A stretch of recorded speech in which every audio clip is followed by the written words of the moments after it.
Hi hello, മുഖം നല്ല അടിപൊളിയായിട്ട് വെട്ടിത്തിളങ്ങാനും നല്ലൊരു ഗ്ലോ കിട്ടാനും നിറം വെക്കാനും ഒക്കെ ആയിട്ടുള്ളൊരു ഫെയർനെസ് ക്രീം നമ്മളിന്ന് വീട്ടിൽ തന്നെ തയ്യാറാക്കാൻ പോകണ്ട.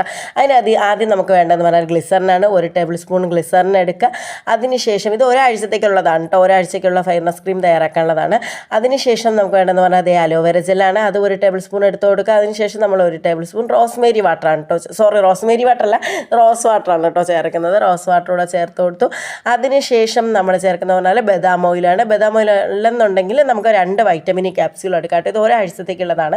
പിന്നെ ഇതുപോലെ വെള്ളമായിട്ടായിരിക്കും ഇരിക്കുക, ലൂസായിട്ടായിരിക്കും. അത് നമ്മളിങ്ങനെ സ്പൂൺ കൊണ്ട് ഇങ്ങനെ ഷേക്ക് ചെയ്ത് വരുമ്പോഴേക്കും, ഇളക്കി വരുമ്പോഴത്തേക്കും നന്നായിട്ട് ഇതുപോലെ 1 മിനിറ്റ് നമ്മളിങ്ങനെ നിർത്താതെ തുടരെ ഇങ്ങനെ ഇളക്കുമ്പോഴത്തേക്കും നല്ല ക്രീമി ആയിട്ട് വരും കേട്ടോ. അത് കണ്ടില്ലേ, നല്ലൊരു വൈറ്റ് ക്രീമായിട്ട് വന്നിട്ടുണ്ട്. ആ കളറൊക്കെ നല്ലതായിട്ട് ചേഞ്ച് ആവും. ഇത് നമുക്ക് ഏകദേശം ഒരാഴ്ചത്തേക്കോ അല്ലെങ്കിൽ 1 മാസത്തേക്കൊക്കെ വേണമെങ്കിലും ഒരുമിച്ച് നമുക്ക് ഉണ്ടാക്കിയിട്ട് സ്റ്റോർ ചെയ്ത് സൂക്ഷിക്കാം കേട്ടോ. എല്ലാ ദിവസവും നമ്മുടെ ഫേസിൽ അപ്ലൈ ചെയ്ത് കൊടുക്കുന്ന നല്ല അടിപൊളി റിസൾട്ടായിരിക്കും പുറത്തൊക്കെ പോകുമ്പോൾ അപ്ലൈ ചെയ്യാൻ.